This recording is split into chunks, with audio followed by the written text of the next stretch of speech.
morning, Renita Monity, Summer Township. I will yet again comment to the fact that this meeting is not being recorded. And I see we have a good presentation being done, which the public will have no access to at this meeting because it's not being recorded yet again. If this is important information for the community to know, I'm not sure why we don't have it recorded so they can all see it at a later time, because obviously this isn't a convenient time for a lot of people working to be out here to come to these meetings. So, I just wish this meeting was recorded because it would be a good public service for the county. Thank you. Yes, Mayor. Thank you. Is there any other public comment? All right. We have a presentation this morning from the members of the Internet Connectivity Committee. Welcome. Thank you. Go ahead and present. Well, thank you. Good morning. Tony Stallings, President CEO of the Midland Business Alliance. Great to see you all here this morning. And this is an issue we've had a chance to visit with you, and really possible because of your support and your leadership. So first of all, thank you. It's you often say that I think as we look ahead, internet connectivity is kind of the modern day version of rural electrification, where if you have it, it changes basic. You can run your business from your home. You can have medical assistance. You can have your kids have capacity for educational opportunities, but you have to have that connectivity. And so, I think this was an issue that the county saw. Bridget Grants certainly saw that before we got to the pandemic, but then coming out of it, it was even clearer. And so, as we came out of that, we worked together with Bridget, Sharon Mortensen here with the Midland Area Community Foundation. We brought some amazing volunteers, led by Helen Myers, who chairs our committee. And then we, put together a team. And Scott Nosen, who you'll hear from for most of the time here, has been leading the effort, and you all know Scott well. And so most of this is, as the dollars have come forward and everything, it goes through the internet service providers, and Scott will talk about that. But we can make a big difference here, and the commissioners have made a difference, supporting the role that Scott plays along with the Midland Area Community Foundation, but also partnering, working with our township. When we apply to the state, and again, Scott will speak to this, having community support is really going to be critical. And I think that that's what we've been able to do with your help and your leadership, and willingness to step up and put resources to them. So I just, again, express my thanks. I think the next year is going to be critical in terms of how we build out broadband throughout Midland County. And I think your efforts have put us in a good position. So with that, I'm going to turn it over to Scott, and then as we go through the presentation, we're all welcome questions at any point. So thank you. Well, good morning, everybody. I think I've met everybody, the new folks and all the old folks. So it's good to be back. Let's go to the agenda. We've got a lot to cover in a short period of time. And if we can go to the next slide. Oh, well, I did it. Beautiful. We're letting you be in control. That's a mistake. We know that. Okay, this is what we're going to cover. Timeline from the state. That's absolutely critical. We're reliant on, it's actually federal dollars that are channeled through the state as a sub-grantee, and the state then funnels that money to internet service providers. Now, what you didn't hear in that is county. So our challenge is we have a lot of responsibility because it's our residents, and we really don't have control. So this is about using our influence, and Tony mentioned earlier about the support that we're getting from the townships, from you guys in particular. This is a challenge. It's a challenge, and we're working with state and federal agencies, which sometimes can move a little slower than the need. That is the case here, but we're also talking a lot of money. $52 billion is the big number. The number for the state of Michigan is $1.5 billion. That number is enough to get every man, woman, and child into high-speed internet. That's our thinking right now.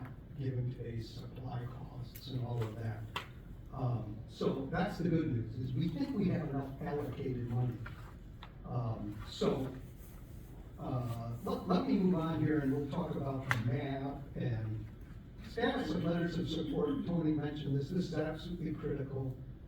Just so you know, for internet service providers, when they put in a grant, there's a scoring mechanism, and you can imagine at state and federal level, they've got 9 different layers. But there's really, out of 100 points, only 25 points that we can influence. Okay, all the other stuff is kind of baked into this. 8 out of those 25 points has to do with community support.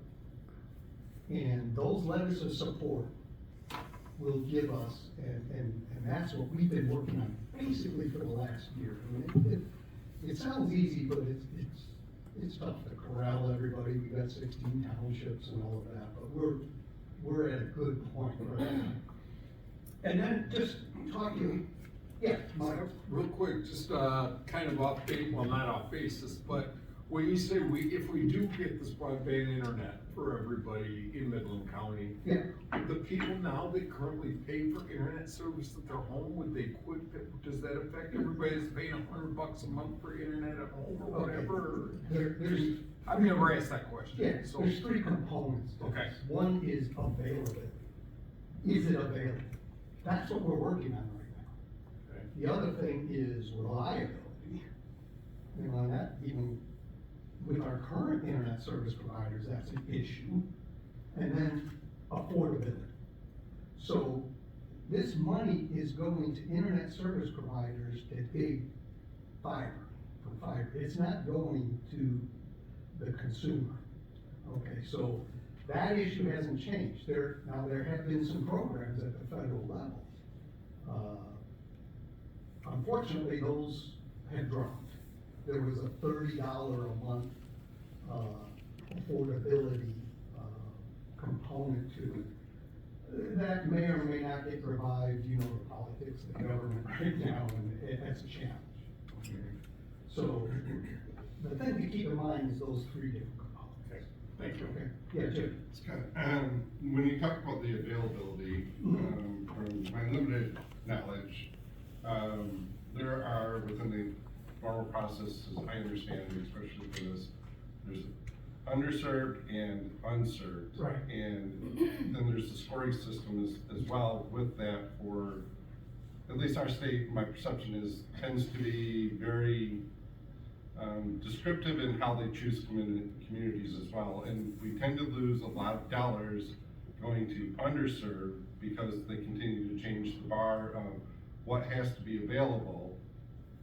So it opens up the range of those that are eligible for it versus the unserved, which is the rural areas where we're just not able to get out there because more of the money goes towards where the populations are, which then they redefine as underserved. And so how do we? We cover both. Okay. And the money goes to both. And the commitment from the state is very explicit. It is for underserved and unserved. And only when you do both of those. And you'll see from the data that I'll show in a little bit here that, and that's a key message I want to leave with everybody. It's getting better as we speak because we have internet service providers working right now without this BEAD money. BEAD is the program that provides the $1.5 billion.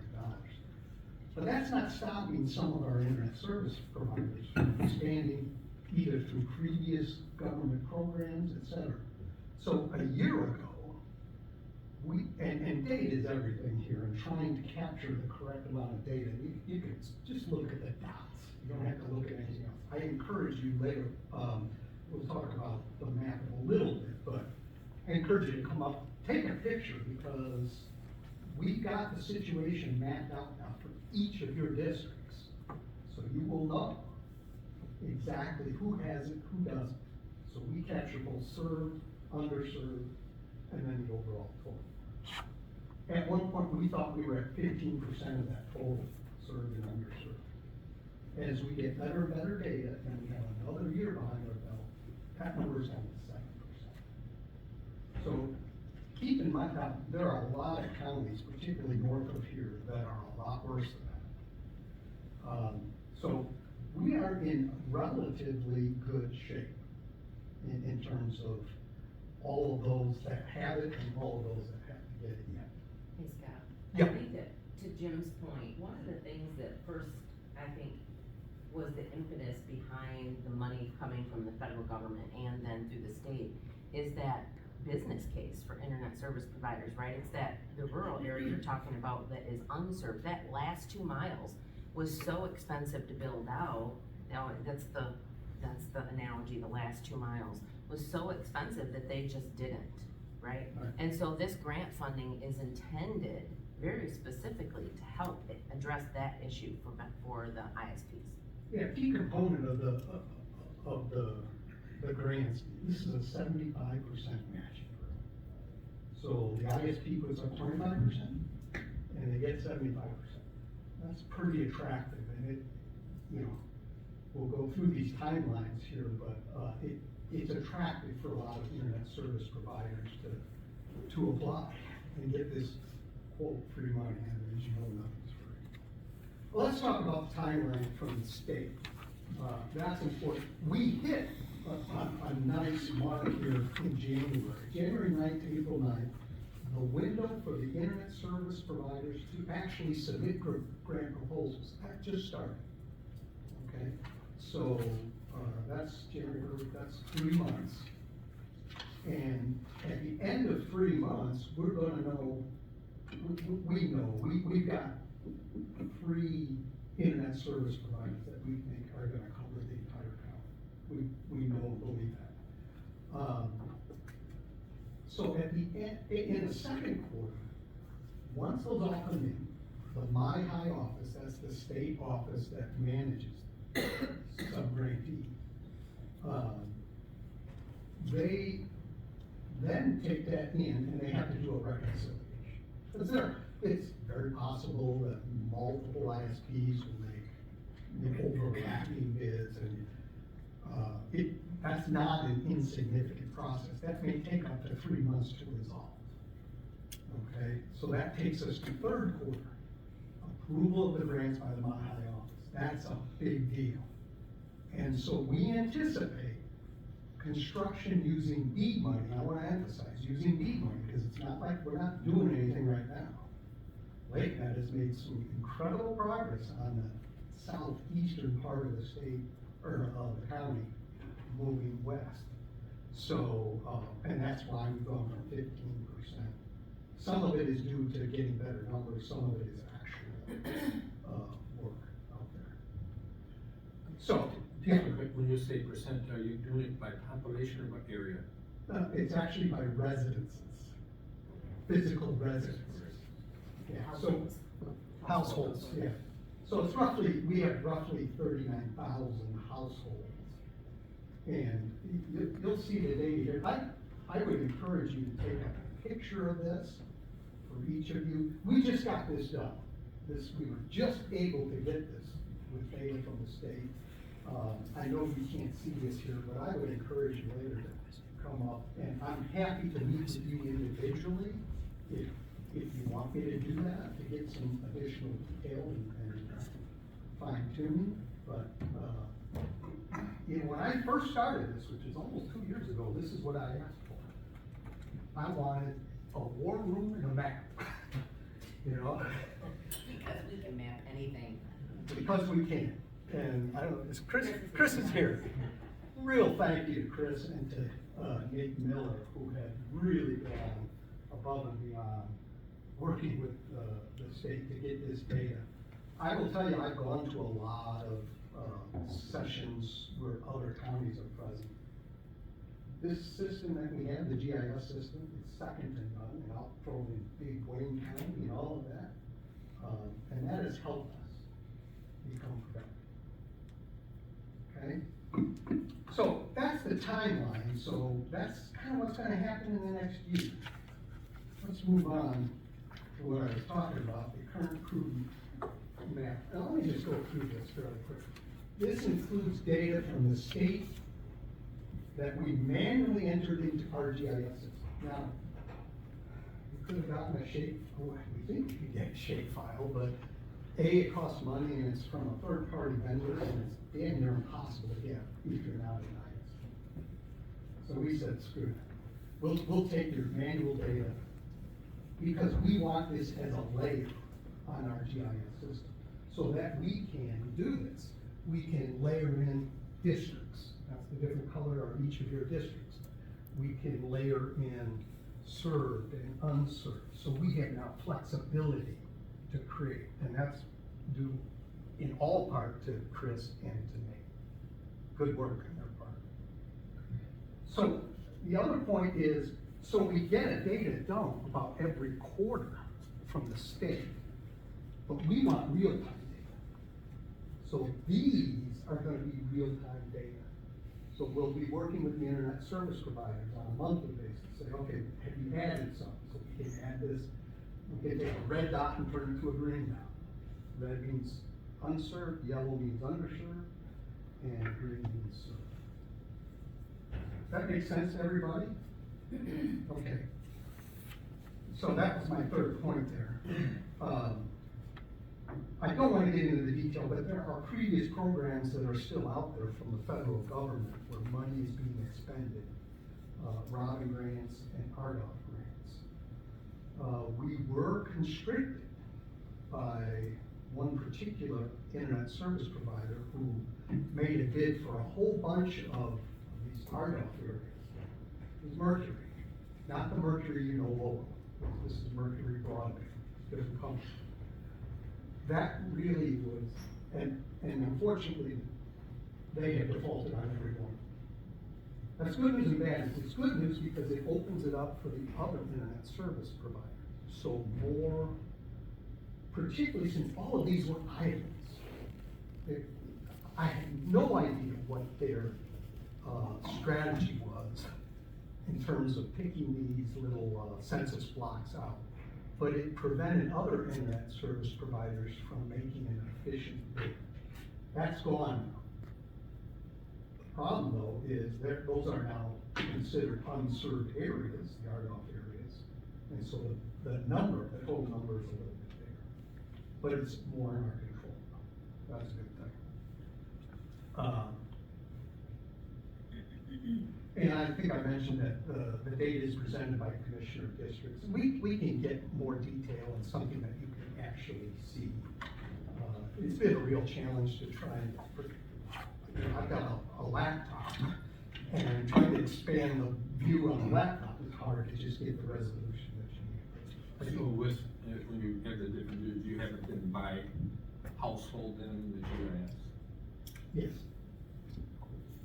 Yeah. Each one of these dots is a household.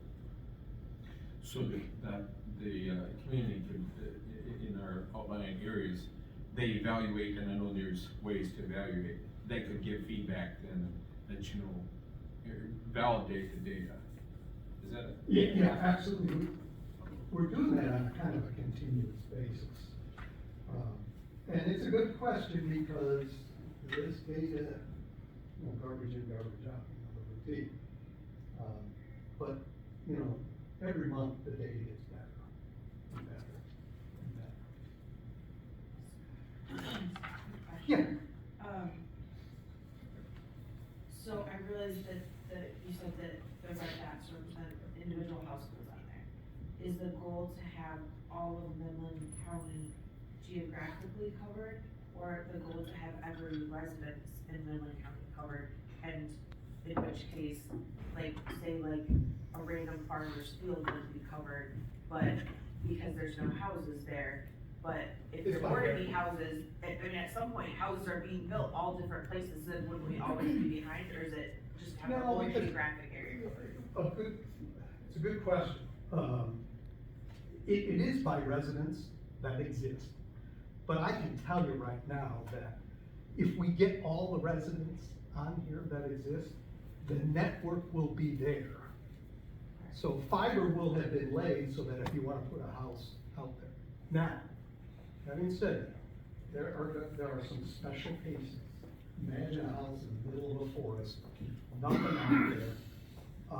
And we've had a few situations like that. I've gotten calls and we've actually dealt with one in particular in Sanford. In that case, we gotta go to alternative technologies. And in that case, we directed them towards, Hughes Network and Starlink. And Starlink will play a role.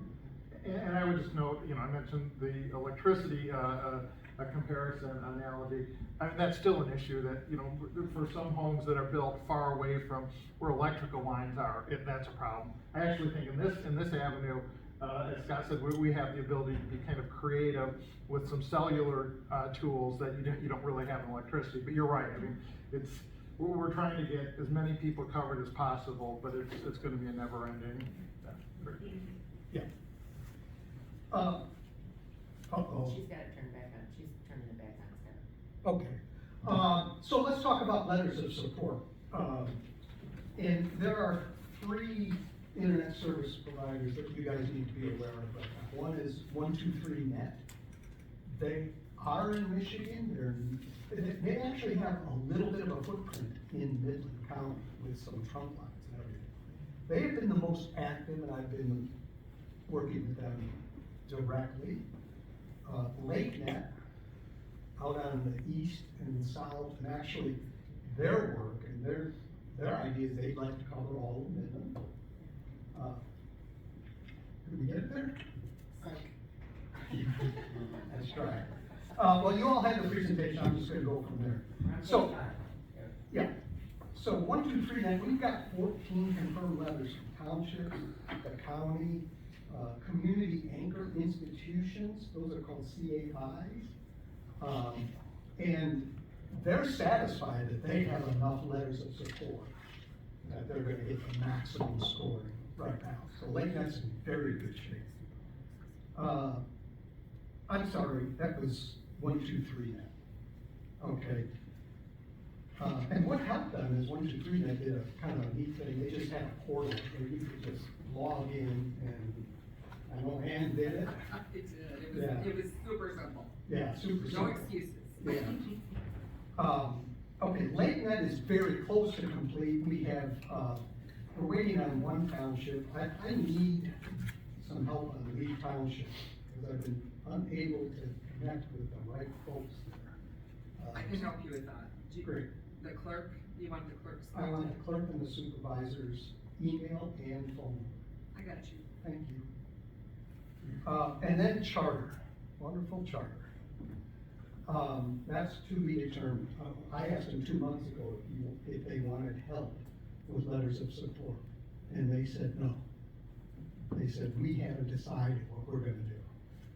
Not until the application window opens. So the application window opened, and I went back to them, still got the runaround. So I suspect what's happening there, charter is a huge organization, and they're trying to prioritize throughout the country all of this. And it may be that this is not attractive enough for them, because you only got so many internal resources as well to make this happen. We shall see. But should they come back and say, yeah, we're gonna support, then we gotta, because unfortunately, getting these letters of support takes some time. And we need that time. We're 8 weeks away from the closing. So charter's the one that we're gonna have to work on next. Yeah, Jim. So, speaking of charter, it has, throughout most of the county, or at least a large part of it, franchise agreements with the townships Yeah. for their cable service. Yeah. Do you think that they're considering that a violation of their franchise by going forward with this and No. holding that back? I do not. Okay. Did we lose this again? Yeah. All right, okay, let's go to the next slide in terms of communications. So, and one thing about communications, you only want to communicate when you got something to say, right? We've got something to say right now, and so, we've got a couple of things out there. One of them is on your desk right now, and that is, it's an article that I wrote. It was intended to be hopefully an op-ed for Midland Daily News. What instead happened is they took that article, and then the reporter, Isabel, wrote an article. So we've got the county newsletter has that article in it, the electronification of Midland County. And we wrote that with the intent of getting everybody up to speed about what this challenge is all about. And it's meant for the layperson out there to understand. Okay, I understand what's going right now. So we got the article in the Daily News, the newsletter, and it's been very helpful for us to go to these quarterly Midland Township Association meetings to really get a lay of the land. It can be efficient, and so that kind of communication continues. We plan on going every quarter, and we're laying out, as we speak, a communications plan for the rest of this year, based on targets, based on things that we have to say. Let me just move to final thoughts here and just wrap this thing up. First of all, a huge thank you to the Board of Commissioners. You guys have been fantastic in terms of support. The approval of a municipal bond action, and some of you may not know this because you're new. About a year ago, maybe even a year and a half ago, we had this discussion. There are some counties that took all of their ARPA money and shoved it right into this. It's their choice. And in fact, Ingersoll Township did that. And they're ahead of the curve. They gave them $365,000 to move forward. We as a county don't have that kind of money. And our ARPA money was committed to other things. So we tried to get a little creative. What is it we can do? And one of the things which I think is a really great option is municipal bonds. Okay, because you know, you can get municipal bonds at interest rates much more favorable than a commercial paper. And so what we did is we went back to these internet service providers and said, here's what we will do. If it's valuable to you, we'll set a target of $3 million of municipal bonds. That will be the go-between. They pay it, but we are basically the go-between to allow them to get a favorable interest rate. 2 points on interest rate when you're dealing with some of this kind of money is advantageous, and all three of our internet service providers have expressed interest in moving forward. So that's probably going to happen in this next year. We're going to be coming back to you with some real, we're going to need some agreements to press forward. So as a reminder, the board already approved doing this for any ISP that was interested. So we would issue that debt, we'd have an agreement with the ISP that they actually make the payments. You know, the length of time of the debt would, you know, that's to be determined, but, the shorter time frame, the better for us, because it's less administration on our part, but they would be making all the payments. There would not be a fee for us to issue that, because that would be our part of that public-private partnership, which also goes a long way in grant scoring. Right, absolutely. Yeah, Jim? Bridget, we do this in other cases as well, correct? Not ever done it. We're putting Not for the internet service provider. Not for the internet, but for other. Well, we have issued debt on behalf of the townships for Right. water Yeah. before, but Right. we have never done it for a private company. But in this case, it benefits the community for us to do this, right? And we aren't on the hook for the money. So that's what the agreement with the ISP would be, is to hold the county harmless on that, and so they would be responsible for paying back the debt. My part was, we've done it with other townships and that, yes, there's. It's a process we've done. But the county has put its Yeah. faith behind Yes. projects in the past. Yes. Thank you. Absolutely. Okay, second point, a huge thank you to the Midland Area Community Foundation. They have been also very helpful in support of our efforts through dollars, and we truly appreciate that. This is, you know, it takes a village, right? There's a lot of players in here, and when you don't have control, it's good to have a lot of players in there helping you out, getting to where you want to be. Next, progress is being made. I'm actually fairly pleased over the last year, considering the situation and the circumstances. I would like to have it all tomorrow, I'm an impatient guy, but if there's ever a project that requires patience, this is it. State and federal dollars, lots of them, it's gonna take time. The other thing is we've gotta get a definitive answer from Charter. We'll find that out hopefully in the next, well, it will happen in the next 8 weeks, because that's when the grant window closes, there's no opportunity after that. And let me just point out one other thing. These dollars for the first round here are only for fiber. Okay? Now there are other options out there, there's fixed wireless, there's satellite, etc. In the last year, those players have kind of argued that, hey, we need to be a part of the system too. And so they've taken that into account. So they're taking that $1.5 billion and putting it into 2 tranches.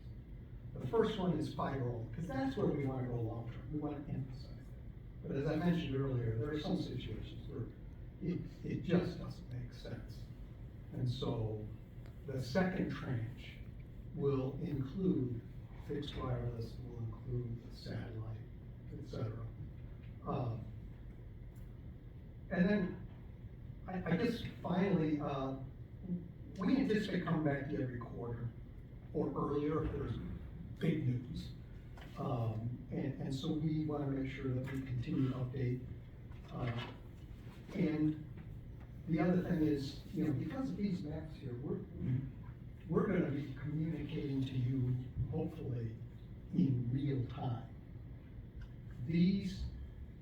The maps from the state only come out and are updated once a quarter.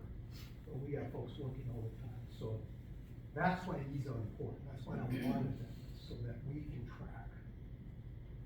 I'll say on a daily basis, but we'll be working with the internet service providers on a continuous basis.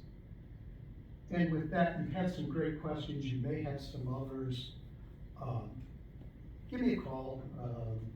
You guys, most of you know how to get a hold of your phone number. Well, it's actually in the end of the document, is my contact information. So if you got specific details, either on your individual districts or anything, let me know. Well, thanks much for your time. Appreciate it. Thank you. I do have a question. Yeah. Thank you for your presentation, it's good information. So, and maybe Chris, don't leave, because I wanna maybe have your input too. And I'm sure you've thought about it, and it's taken, a couple years to get the maps and things, and I know we wanna hardwire and everything, but futuristically, are we going to be satellite based? Is this going to be obsolete by the time we finish it, and then we're going to satellite based? And I'm sure you've thought about that, but, can we switch gears and pivot? Should we get to a couple years down the road and say, well, this is going to be obsolete, we're going to do satellite from The this easiest point way to on? answer your question is that is a debate that's happening right now at the federal, state, and local level. My opinion is there's always gonna be need for fiber. Satellite, unless you can project those costs cutting in half. And maybe that's possible, I don't know, with more and more satellites going up. But there are other issues with satellite, there's latency, there's reliability, well, there's reliability issues even with fiber. Anybody who's got internet service with Charter probably knows that. So, I don't know how to make that call. But I know if we stand still, it's not. We need to press forward. I find it so interesting because I did just read an article or saw some additional research yesterday that said Starlink is partnering with T-Mobile, and they can, if you're standing on a mountaintop, you can make a phone call or, so I just found that interesting, like where are we gonna be in 2 more years? I'm not sure we can comprehend that right now. Yeah. I think the beautiful thing about fiber is you can have 2 strands of fiber and it can be split almost infinitely, right? So the Right. capacity is there, that is important right now. And that's when, if I'm not mistaken, based on our conversations, that's the most up-to-date technology, that's reliable, that's the focus of. Yeah, that's a good point. We're burying this fiber. It's not gonna be up, and so there's a weather component to this where I think reliability of fiber is still gonna trump most everything else. But again, that's me, and this is still, satellites. Who thought 10 years ago we'd have a network of satellites around here? Yeah, I think our best, guess in terms of what we'll need is, all of the above. But it's gonna be a different fit for different areas. And right now, the BEAD dollars for us, as Scott Strider, for fiber, investment. So that's what we've got in front of us, but whether it's 10, 20 years, and so I think this will position us well, but I also think that, as a county, as a community, we're gonna have to be flexible, because it's changing sometimes quicker than we can keep up with it. Fair point. And I know I've spent a lot of time on it, but curiosity, I'm sure you have an idea of how much our fiber is already in the ground. I mean, do we have over half of that? How much more fiber do we need to complete Midland County? Cause I know there's already a lot in the ground. Yeah, I don't have a number for Okay. you, but, yeah, so of those that are served right now, how much of that is fiber? A great amount of it. Charter, even though, they're kind of delaying on the BEAD, everything they're doing right now is fiber upgrade. Geneva Township, when Charter took over from, I forget the internet service provider. The one up in Hope, Parish. Parish, yeah. Geneva Township, if you look here, is one of the most covered areas. Great. And that's all happened in the last year. Well, and Charter really does need to focus on fiber upgrade, because the cable that they have hanging and strung on consumer poles or on poles is unbelievably unreliable. Yeah. Because if the wind blows the wrong way too hard, your cable goes out, your Yeah. internet goes out. So the more that they can invest, and I'm hoping they really do apply for some of this BEAD funding for just that reason. Although they have a large footprint, they do have a good portion of their footprint that is not buried fiber. And that would really help that reliability piece for the people that live in Midland County. Hey, just a question to Chris. Chris, is this map, can that be sent electronically? Yeah. Okay. I'd like to send you all the map so that you can kind of blow it up and spend some time with it, particularly in all your districts. So we'll get that as a to-do area. Thank you all so much. Appreciate it. Thank you. Thanks, guys.